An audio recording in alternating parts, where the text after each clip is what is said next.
So I honestly don't even know like where to start or how to tell this story and hold everything together all at the same time because it is very, very, very challenging to talk about this, to open up about it, to share it. It's a lot. And so this is actually the second time that I'm making this video, and I have contemplated hard about if I even wanted to make this video, but we've been getting a lot of questions, and my stepdad did appear on the channel a few times. That's everything. She just lay it on. And So is it good? Alright. But you like the other one better? It's a hell no. Hell no. Alright, so now I swear that was Neville. Hi. I don't even look like him that much, I think. Never given me a jacket before, so no, you guys are all in it. We just realized your jacket matched the coat. Against his will, because he didn't really like to be recorded. But yeah, you guys have assumed that he's passed away, and he actually did pass away sometime last month. So it's very hard for us to like accept it and to come to term with the fact that he is no longer alive. But I think that it is for the best because he was very much suffering. He was suffering so bad. As you guys may have known, I mentioned before that he had cancer. Specifically, he had prostate cancer. And we didn't find out until it was late, because from what I read, prostate cancer takes about like 6 to 8 years to develop into like what it was. And by the time that he was diagnosed, he was unfortunately already at a stage 4. But honestly, I think that he must have been feeling the symptoms for a while and just didn't share it with anyone, because that's the type of person that he was. He didn't really like to talk about his problems. He didn't like to talk about anyone else. Like, he didn't like to do any type of like, you know, like how people like bring news from one source to the next. Like, no, he was a very quiet to himself kind of person that would mind his own business and never gossip even about himself. Yeah. And it sucks because if he had said something, I feel like we would have taken more action towards what was happening with him. And I think another part of the reason why I'm sharing this story is because we have a lot of people that watch us that are in like an older age group, and our parents also are in an older age group. And I just want to say to you guys that look about your health. Do not take anything slightly. And if you're feeling any symptoms at all, do not keep it to yourself. It is such a selfish thing to do, I think. Share it with your family because they will be able to help. Somebody knows somebody that knows something that could suggest something to you. Do not just suffer in silence. Just don't do that, guys. I know like in our culture, we really don't talk about the things that we're going through. And I don't know how many times I've stressed this on the channel. Talk to somebody, please. Because if my stepdad had talked to my mom, and if he had talked to me even about what he was going through, I feel like we could have prevented it from getting this far. I thought very long and hard about making this video. It's officially been a month and a half since my stepdad passed away, and I just couldn't bring myself to recording this video. And I thought even longer and harder if I should include this particular sponsorship in this video. And the answer that I came up with was no, for many, many reasons. And then I reconsidered. And I thought to myself that I would be lying to you guys if I said that I didn't consider speaking to my therapist to help me understand or navigate what I'm going through right now in my life. I've also even suggested to my mom that she needs to talk to somebody to help her cope and understand what she's going through and how to deal with it, because honestly, she is really, really struggling. The reason why I decided to share this with you guys is because I feel like there are two messages to be learned from my stepdad's story. And the first one is that when prostate cancer is diagnosed in the US, it is more likely to result in death for 51% of Black males, as opposed to every other race. And I think that is very significant, especially considering the people who watch our channel. The second thing is that I feel like if my stepdad was more open and was able to talk about his feelings more and talk to my mom about certain things, it wouldn't have gotten this far. And that leads me to my next point. We do not talk to each other, and I do not know why. And I want to break this cycle. And because of this, I'm very glad to introduce today's sponsors, BetterHelp. They just make seeking therapy and speaking to a professional so much more easier and accessible. Whether it's grief, financial, personal, or relationship issue that you may be dealing with on your own, you too can speak to a BetterHelp professional. All you have to do is click the link in our bio to sign up for BetterHelp today. After taking a quick questionnaire, you'll be matched with a certified therapist within 48 hours who can communicate with you via video chat, messages, or phone calls because they make it that convenient. Speaking to a therapist has really helped me to understand and to navigate this really just tough and really confusing time that I am dealing with in my life. And I hope that my story could even motivate or encourage you to seek help if you do really need that help. You can click the link in our bio to get 10% off your first month of therapy. And I just want to say special thanks to BetterHelp for being longtime partners of this channel, because mental health is really vital health. So a few videos ago, you probably saw some clips of us wearing all black. And my dad also came to pay his respects to Neville, because my dad also acknowledges that if it wasn't for Neville, he wouldn't be here. Because it was because I was able to get a green card and later on citizenship that my dad was able to, come to the US, because I had filed for him after. So he flew from Texas to come all the way to New York to pay his respects to Neville, because he really respected and also appreciated Neville as well. And we had the funeral, we had the wake, then the funeral. And the worst part about this whole thing is that my mom and I were the ones to plan everything. And it was hard. It was hard because here we are mourning his death, but then we still have to keep it together to get everything organized. And of course, Sim has helped me out as well. Yeah, it was. I'll just say one thing, I guess. It was really tough to see, because you guys want to honor him in a sense, but it's also really emotional. And it's also very expensive. If anyone has had to go through a funeral process, and it's crazy, your mom shouldered 95% of the cost, I think. Yeah.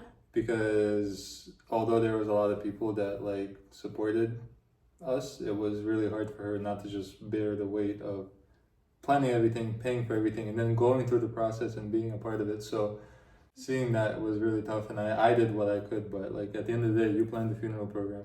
Yeah. You guys organized the entire procession, the pastor, the funeral home, the viewing, the coffin, everything. It was a lot.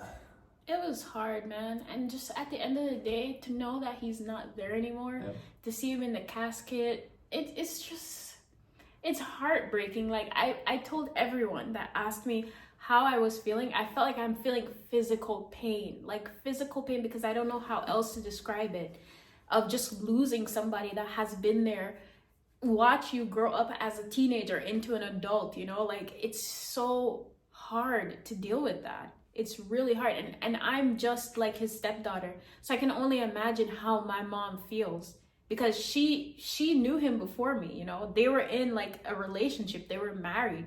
So it's really just rough. It's rough and it's really hard to deal with. So that's why we took some time to actually process everything before we decided to share this, because it's not a walk in the park and it's not like a thing to just talk about on social media. I didn't even know if I wanted even to share this on social media. But I'll say that one good thing that came from this whole ordeal that happened is that we got to meet some of Neville's family members. Absolutely. So Neville is from a very big family, and we were able to meet some of his siblings. And Neville's brother Trevor, he is a phenomenal person, and his wife Janice, she is amazing. They supported us so much. They took my mom like my mom was their own child, you know, and just comforted her and made her feel reassured. Unfortunately, they had to go back because they live in Florida. But if it wasn't for this situation, we wouldn't have met them, because we just didn't meet them before, and I don't know why, but they're amazing people, and I am happy to have met them. And I feel like now I have grandparents for the rest of my life, you know. Even Simas feels that way. A little backstory about my stepdad. He's also Jamaican. He actually is from Portland as well. The fellow Portlanders that are watching will know this place called Baptist Hill. That's kind of where his family is from. And he would always go back to Jamaica. He was obsessed and in love with Jamaica. Everything Jamaican. He's lived in the US for probably 60 years, maybe more, and he never spoke a lick of an American accent. He kept his original Jamaican accent down to the T. Like the house that we live in, when you enter it, you can see all the Jamaican like memorabilia. Everything's It's like still a intact. shrine. Like Usain Bolt is on the wall, the national heroes are on the wall. Absolutely. The flag is there, so it was, yeah. Neville has been in my life since I was 15 years old, and now I'm 28. So that's like a lot of time.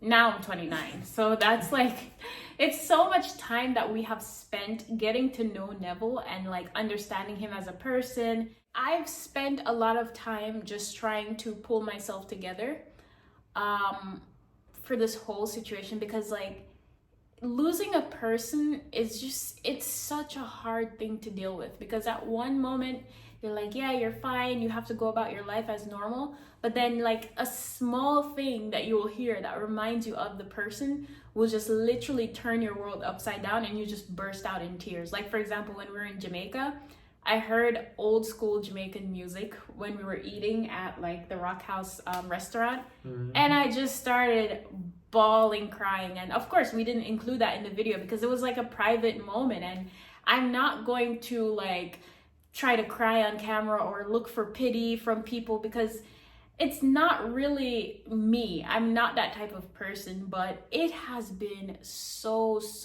hard, especially for my mom. So I think that everything happens for a reason, and I think that nothing is a mistake, and God put people into other people's lives for a reason.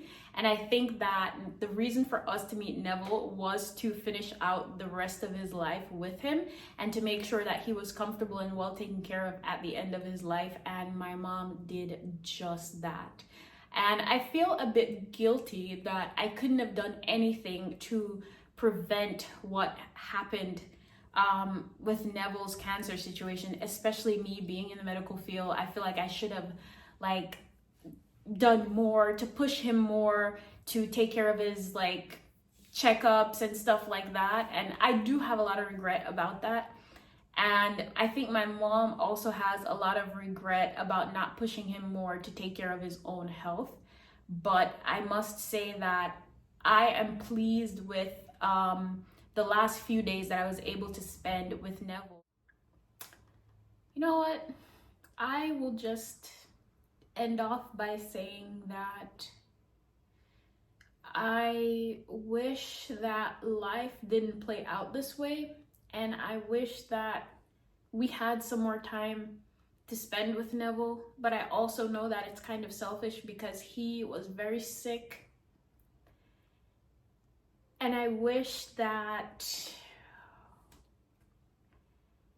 things were different. I wish that this whole situation did not play out the way that it did. This is why I didn't want to make this video. Because it's too hard to talk about. It's still too fresh. It's been a month, but I'm trying to figure out how to end this video without crying on camera. But I'll say that the way how Neville's funeral went, I am really, I'm okay with the way the funeral went. And the pastor that presided over his body, we got a Baptist pastor because that's the church that he used to go to. The pastor was so instinctive and completely on point. He preached, and I really appreciated the words that he said. He was comforting, reassuring, and also just like all around very good. And he said one thing that really stayed with me, and he said that even in death, Neville is still giving. And it made so much sense because he brought my whole family back together. I was able to sleep in the same house with my mom, my dad, my sister, and my husband all at the same time.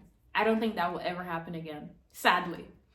And he gave to us these relationships with his relatives that we would have never gotten in any way. Also, it was because of Neville that Simus's parents eventually ended up being able to come back to Lithuania, you know? So even in his death, he was still able to give so many people like something. And I really appreciate everything that he was able to do for us. And I hope that one day I'll be able to see him again. I hope that one day I could see him again. I could talk to him again, just hold a conversation. He would always take me for rides, like in his car, like no matter where I wanted to go, he was ready to do it. No matter what time, he'd wake up at like 6 o'clock in the morning to bring me to school or to bring me to Connecticut to see my friends when I just moved to the US and I didn't like America yet. He tried everything to make us feel comfortable, and I really do appreciate that. But I have to end this video, and I'll say that it is hard to summarize a person's life in one video, but I'm glad that we were able to meet Neville. And that's it. That's the end of his chapter. But his life and his legacy still lives on, so that's it.